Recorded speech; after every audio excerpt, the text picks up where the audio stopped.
Grace and peace to you from God our Father, our Lord and Savior, Jesus Christ. Amen. Jay Leno started a tradition called the Man in the Street. He would go out with a microphone and he would ask people about something, and of course their responses were always remarkable. Jimmy Kimmel has picked that up. They'll go out and ask them about current events of which people are utterly ill-informed.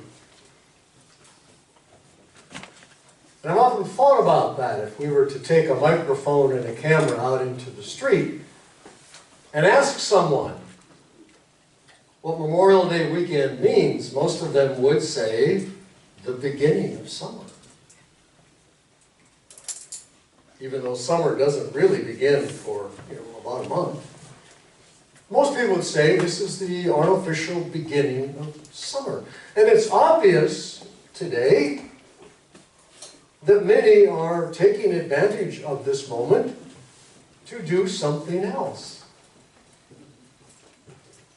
To begin that summer adventure. When I was in college, I lived in a funeral home. It was really kind of a fun gig, you know. I got a free apartment, and in exchange for that, I worked the floor from 5 to 9, and by working the floor, I would simply show people into the right little room. And then if someone died during the night, I would take the little pickup wagon and go get the embalmer, and we would bring the person back. I had an opportunity while there to work with pathologists. And they're just a fascinating group of people. Odd, but fascinating. And every now and then they would do a post-mortem in the funeral home, and they would allow me to help them. And I'm thinking pathologists were maybe a little lonely. Because, boy, they would just talk up a storm. They would take me through everything, and it was like the best of both worlds, because you got to be a physician and kind of a detective. And I was just fascinated by that. But the owner had a lake home. And so on Memorial Weekend, of course, they would go to open up the lake home. And usually about 4 out of 5 Memorial Days were cold and wet. And they would return and they would complain bitterly about how cold and wet it was. And I would just sit there thinking to myself, I'm having a hard time going there with you. It is that sense of this is the beginning of summer. But in fact, Memorial Day grows its roots out of Remembrance Day. And as a kid growing up, that's really what it was for us. It was Remembrance Day. We had a ritual, a routine. Every year, my mother and father would throw a few of the gardening tools into the back of our powder blue Ford Fairlane. Why would someone buy a powder blue Ford Fairlane? I could. And we would head off to a couple of country cemeteries. One that had the remains of my father's family, and the other that had the remains of my mother's family. And we would go around and we would clean up and we would trim and we would kind of wash some of the grime that had started to form on the stones. My mother would plant flowers, and then she would take us by the hand. And she would lead us through the cemetery. And there she would tell us of all of the families,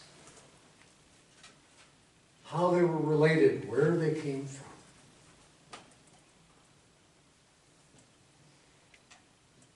Years later, as I would reflect back on that, I realized that a lot of those little country cemeteries were in fact the history book of the community. Enshrined there was their collective history of where they had come from, of what they had done, of who they had married. And so I got a new appreciation for those places as really the collection of the community's history. They're laid out for anyone to see.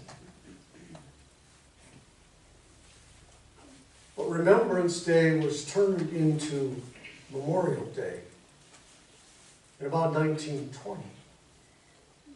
Origins coming out of the Civil War. And it was then that we set aside a time to remember those who had paid the ultimate price.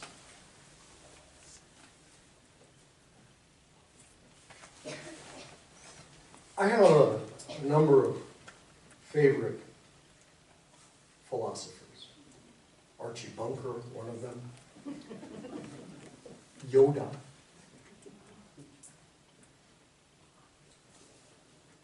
And I want to be clear about one thing. Remember when Skywalker asks Yoda, says, "I'm looking for a great warrior"? And Yoda responds, "Wars do not make one great."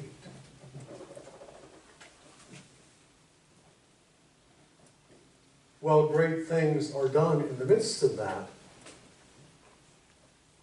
It is not war that makes one great. Nor should we ever idolize war. For those of us who have been in it, we can tell you it's not great. My brother John, who was drafted 2 years before me, who went to Vietnam, who received a Bronze Star for valor, came back broken. He would spend the rest of his life broken. He has now passed away. And try as I might, there was simply no way to fix the brokenness. Today we're more aware of that. But far too many young men and women come back from those experiences broken.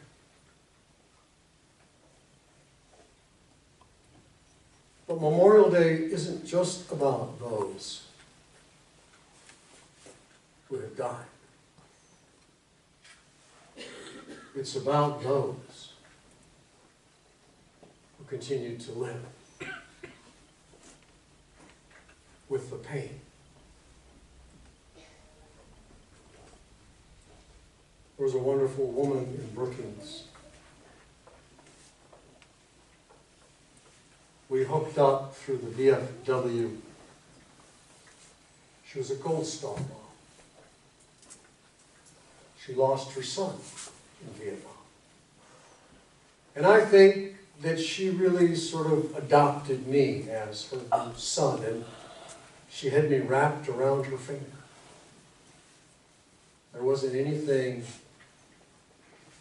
she asked that I could possibly ever say no to. And one day she talked about that loss, that to that day she continued to carry, watching as these 2 Army officers came up her sidewalk, knowing what she was about to learn.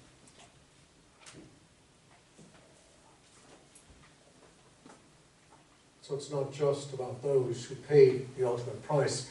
It's about those who continue to live with that loss. One of the things I like about the Vietnam War, I've had the privilege of speaking in front of it on 3 different occasions, is that the names are on the wall. So that we understand that this is not just some idealized world, some sort of abstract concept, but these were real people with the same dreams and hopes and aspirations as all of the rest of us.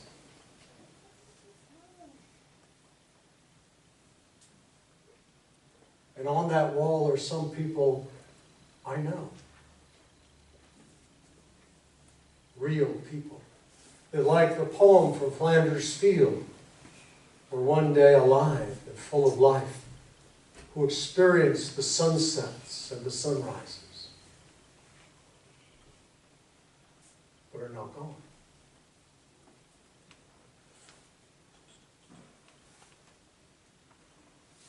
When a young man or a young woman walks into that office and raises their hand and promises to defend and protect the Constitution, they in essence write to all of the rest of us a blank check.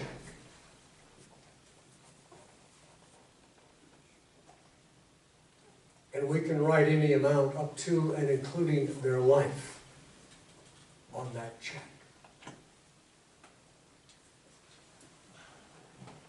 Now, I know that most of us, when we stood in that room, weren't thinking in those terms, but that is, in fact, what we did. We wrote you a blank check.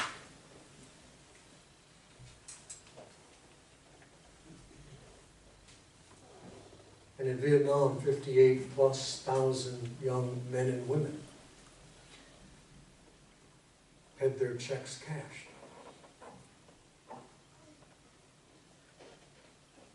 And behind each and every one of them is a story.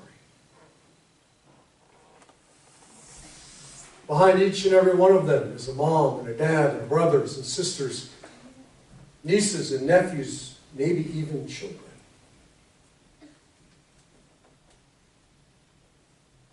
Who will continue to carry with them that pain.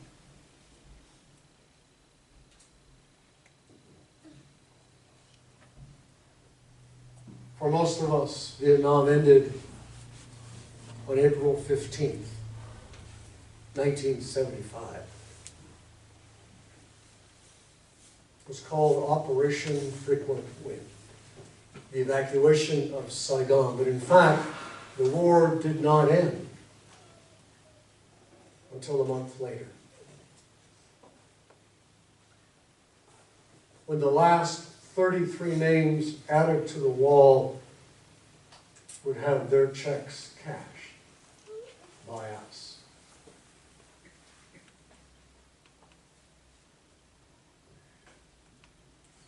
You may remember the Mayaguez. It was a cargo ship. It was taken hostage by the Khmer Rouge, the horrible, horrible ruling party of Cambodia. A month after the evacuation of Saigon, there were still people attempting to flee, and the Mayaguez simply stopped to help some of them when they were attacked with swift boats, their crew taken hostage. President Ford, then President Ford, and Kissinger didn't want this to turn into another infamous event that some of us may remember, the Pueblo, a ship taken hostage by the North Koreans, the men held captive for 11 months. They wanted this to end swiftly and quickly. And so they put together some contingency plans while negotiating through the Chinese, trying to get them to release the Mayaguez. It didn't happen, and so they launched an attack on a little island, Kauai,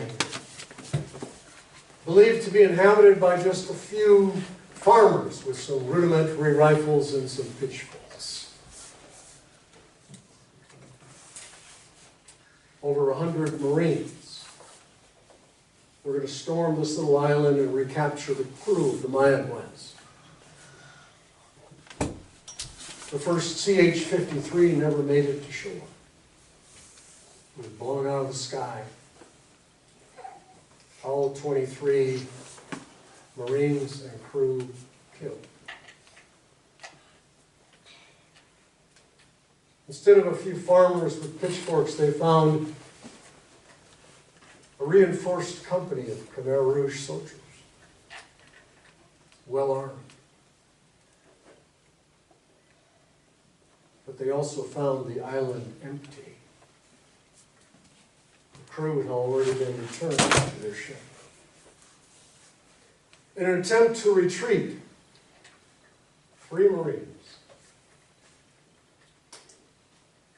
Lance Corporal Hargrove, PFC Hall, and Private Marshall, were left to cover the retreat with a machine gun.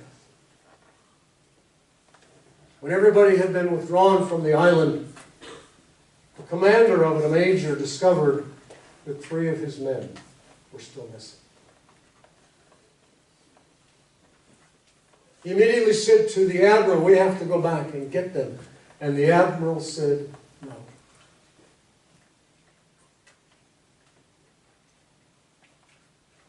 Those would be the last 3 names on this wall.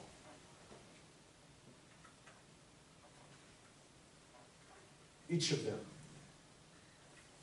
first declared missing in action, a year later declared dead.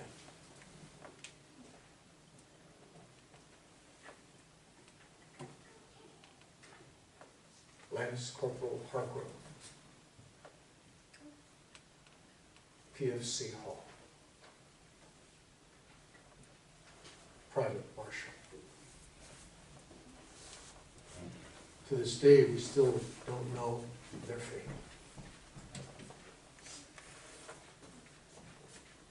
People, young men, who raised their hand.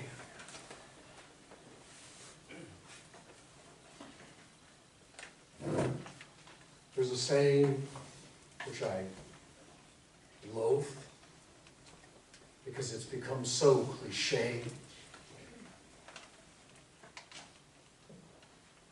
But freedom isn't free. No, it's not. It's costly. It's costly.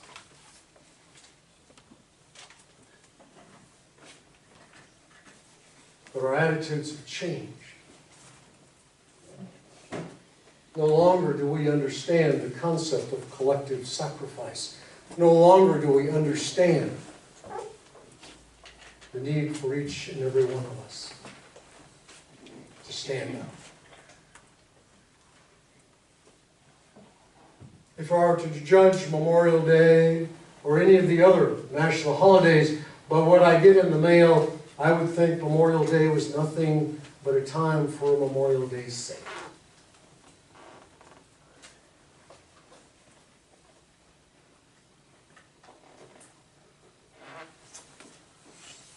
When Benjamin Franklin and James Madison and Thomas Jefferson walked out of that hot hall in August in Philadelphia to announce that they had given us the Constitution,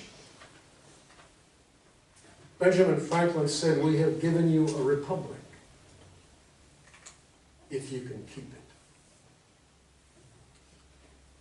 All of them understood one basic fundamental truth, that we will last as long as we understand the necessity of collective sacrifice for the sake of a greater goal. They knew that. I challenge people to tell me the last presidential candidate who asked you to sacrifice. You've got to go a ways back. Today they tell me what's in it for me. And this attitude has shifted into the church. That sense of a collective sacrifice for the sake of something greater has been turned into what's in it for me.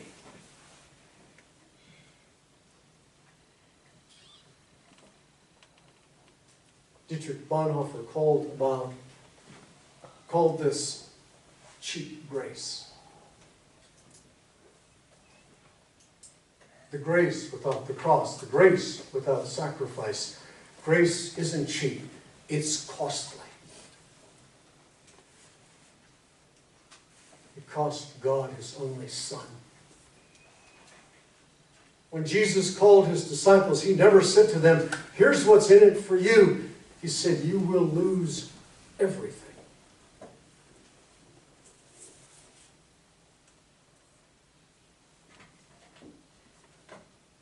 And so tomorrow, remember not just those who sacrificed, but their families who still carry the pain of that loss.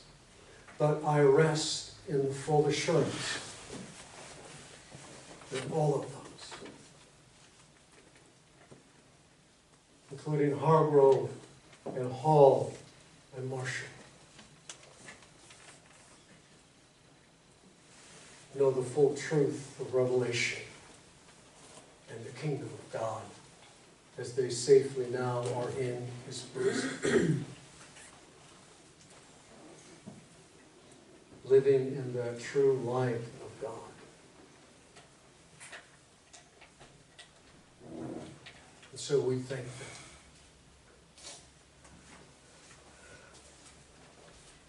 And we honor